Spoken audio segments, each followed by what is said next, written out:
അസ്സലാമലൈക്കും. Instant tomato dosa recipe. ഒരു ദോശ തയ്യാറാക്കണമെങ്കിൽ എന്തെല്ലാം പണി നമ്മൾ ചെയ്യണം? അരി കുതിർക്കണം, അരക്കണം. ഇതൊന്നുമില്ലാതെ ക്രിസ്പി ആയിട്ടുള്ള ഒരു ദോശ. ഈ ദോശയ്ക്ക് അരിയും വേണ്ട, ഉഴുന്നും വേണ്ട. അപ്പോൾ ഇതെങ്ങനെ തയ്യാറാക്കുന്നത് എന്ന് കണ്ടു നോക്കാം. ഇതിനായിട്ട് ഞാനിവിടെ എടുത്തിട്ടുള്ളത് 1 കപ്പ് റവയാണ്. ഈ റവയിലേക്ക് 2 ടീസ്പൂൺ അവിലാണ് ചേർത്ത് കൊടുക്കുന്നത്. പിന്നെ 1 കപ്പ് തൈര്, ആ കപ്പിൽ തന്നെ 3/4 കപ്പ് വെള്ളവും ചേർത്ത് നല്ലപോലെ മിക്സാക്കി ഇത് റെസ്റ്റ് ചെയ്യാനായിട്ട് മാറ്റി വെക്കണം. ഒരു 10 മിനിറ്റ് സമയം കേട്ടോ. ബ്രേക്ക്ഫാസ്റ്റിനാണ് തയ്യാറാക്കുന്നത് എങ്കിൽ അരമണിക്കൂർ കൊണ്ട് എല്ലാം തീരും കേട്ടോ. അത്രയും സമയം മതി ഇത് തയ്യാറാക്കി എടുക്കുന്നതിന് വേണ്ടിയിട്ട്. അങ്ങനെ 10 മിനിറ്റ് റെസ്റ്റ് ചെയ്യാൻ മാറ്റി വെക്കുക. കൂടെ തന്നെ വേറൊരു പാത്രത്തിലേക്കായിട്ട് 4 പറ്റൽ മുളക് അല്ല കാശ്മീരി മുളക്, ഇതും ഈ പറഞ്ഞ 10 മിനിറ്റ് സമയം ഒന്ന് സോക്ക് ചെയ്യാനായിട്ട് മാറ്റി വെക്കണം. ഈ പറഞ്ഞ 10 മിനിറ്റ് സമയം കഴിഞ്ഞു കേട്ടോ. ഇനി നമുക്കിതൊന്ന് അരച്ചെടുക്കണം. അതിന് വേണ്ടിയിട്ട് മിക്സിയുടെ ജാറിലേക്ക് 1 തക്കാളി അത് ചേർത്ത് കൊടുക്കുക. സോക്ക് ചെയ്ത് വെച്ച മുളകുണ്ടല്ലോ അതിൽ ചേർത്ത് കൊടുക്കുക. പിന്നെ നമ്മൾ നേരത്തെ തയ്യാറാക്കി വെച്ച റവയാണിത്, കുതിർത്ത് വെച്ചത്. ആ റവയും ഇതിലേക്കായിട്ട് ചേർത്ത് കൊടുക്കുക. ഇനി ഇതിലേക്ക് വെള്ളം ഒട്ടും ആഡ് ചെയ്യേണ്ട ആവശ്യമില്ല.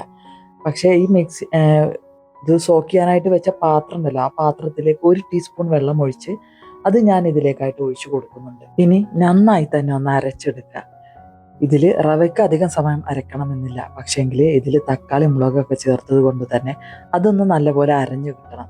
നല്ലപോലെ അരഞ്ഞു കിട്ടിയതിന് ശേഷം ഇത് ഈ ബൗളിലേക്കായിട്ട് തന്നെ മാറ്റി കൊടുക്കുക. ഇതിനെ മൂടി വെച്ച് 15 മിനിറ്റ് റെസ്റ്റ് ചെയ്യാനായിട്ട് മാറ്റി വെക്കണം. 15 മിനിറ്റ് റെസ്റ്റ് ചെയ്യാനായിട്ട് മാറ്റി വെക്കുന്നതിന് മുമ്പായിട്ട് ഇതിലേക്കായിട്ട് ആവശ്യമുള്ള ഉപ്പ് ചേർത്ത് കൊടുക്കണം. 1 നുള്ളു ബേക്കിംഗ് സോഡയും ചേർത്ത് കൊടുത്ത് നല്ലപോലെ തന്നെ മിക്സ് ആക്കിയതിന് ശേഷമാണ് 15 മിനിറ്റ് റെസ്റ്റ് ചെയ്യാനായിട്ട് മാറ്റി വെക്കേണ്ടത്. ഈ പറഞ്ഞ 15 മിനിറ്റ് കൊണ്ട് തന്നെ ഈ റവ ചേർത്തതല്ലേ ഒന്ന് തിക്കായി വരും കേട്ടോ. ദോശമാവിന്റെ പരുവത്തിലേക്ക് എത്തിയിട്ടുണ്ടാവും. ഇതൊന്ന് നല്ലപോലെ ഇളക്കി യോജിപ്പിക്കുക. ശേഷം നമുക്ക് ദോശ ചുട്ടെടുക്കാം. 2 വിധത്തിൽ ഞാനിവിടെ ദോശ തയ്യാറാക്കുന്നുണ്ട്. ഒന്ന് ദോശയുടെ രൂപത്തിലും മറ്റേത് നെയ്റോസ്റ്റിന്റെ രൂപത്തിലും. ദോശ ചുട്ടെടുക്കുന്നതിനുള്ള പാൻ ചൂടായി കഴിഞ്ഞാൽ ഇതിലേക്കായിട്ട് അല്പം വെള്ളം ഒന്ന് കുടഞ്ഞു കൊടുക്കുക. ഒരു ടിഷ്യൂ പേപ്പർ കൊണ്ടോ അല്ലെങ്കിൽ ഒരു കോട്ടൺ തുണി കൊണ്ടോ അതൊന്ന് തുടച്ച് മാറ്റുക. ശേഷം ദോശമാവ് ഒഴിച്ചു കൊടുക്കുക. അധികം ചുറ്റിക്കണ്ട, ഇത് കട്ടിക്കാണ് ഒഴിച്ചു കൊടുക്കുന്നത്. അപ്പം ഈ ദോശയിലാണ് കൂടുതലായിട്ടും ബബിൾസ് രൂപപ്പെടുന്നത്. ഈ ദോശ മറിച്ചിട്ട് കൊടുക്കേണ്ട ആവശ്യമില്ല കേട്ടോ. ഇതിൻ്റെ മുകളിലുള്ള ഈ വെള്ളമയം പോയതിന് ശേഷം ഒന്ന് മൂടി വെക്കുക. മൂടി വെച്ച് കുറഞ്ഞൊരു സമയം കഴിഞ്ഞെടുത്താൽ മതി. നല്ല സോഫ്റ്റ് ആയ ദോശയായിരിക്കും കേട്ടോ. ഈ ദോശ വൈകുന്നേരം വരെ വെച്ചാലും ഒരു കുഴപ്പവും വരില്ല. നല്ല സോഫ്റ്റ് ആയ ദോശ തന്നെയാണ്. കണ്ടോ എന്താ ഭംഗി ഇതിൻ്റെ. ഇതുപോലെ തന്നെയാണ് കേട്ടോ. ഈ ഭംഗി പോലെ തന്നെയാണ് കഴിക്കാനും നല്ല ടേസ്റ്റാണ്. ഈ ദോശയുടെ ഭംഗി കണ്ടാൽ കഴിക്കാനൊന്നും തോന്നൂല കേട്ടോ. അത്രയ്ക്ക് ഇഷ്ടപ്പെട്ടു എനിക്കിത്. നമ്മുടെ മക്കൾക്കും നല്ല പോലെ ഇഷ്ടപ്പെടും. കാശ്മീരി മുളക് ചേർത്തത് കൊണ്ട് തന്നെ എരിവൊന്നും ഉണ്ടാവില്ല കേട്ടോ. മീഡിയം സൈസിലുള്ള ഒരു തക്കാളിയാണ് ഇതിലേക്ക് ചേർത്ത് കൊടുത്തിട്ടുള്ളത്. തക്കാളി ചേർത്തു എന്ന് വെച്ച് രുചിക്കും വ്യത്യാസമൊന്നുമില്ല. നല്ല ദോശ. ഇനി ടൊമാറ്റോ ഗീ റോസ്റ്റ് തയ്യാറാക്കാം. ഇതിന് വേണ്ടിയിട്ട് പാനിലേക്ക് ഒഴിച്ചു കൊടുക്കുക. വളരെ സാവധാനം കനം കുറഞ്ഞ് ചുറ്റിച്ചു കൊടുക്കുക.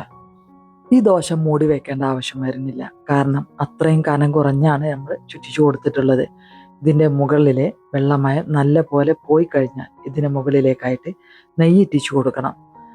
1/2 ടീസ്പൂൺ നെയ്യാണ് ഇറ്റിച്ചു കൊടുക്കേണ്ടത്. എല്ലാ വശത്തേക്കും എത്തിച്ചു കൊടുക്കുക. മുകളിൽ പൊങ്ങിയിട്ടുള്ള ഭാഗം ഉണ്ടല്ലോ, ആ ഭാഗത്ത് ആ സ്പൂണിൻ്റെ ബാക്ക് സൈഡ് കൊണ്ടൊന്ന് പ്രസ് ചെയ്ത് കൊടുത്താൽ പൊങ്ങിയ ഭാഗമൊക്കെ നല്ല പോലെ താഴ്ന്നു പോകും.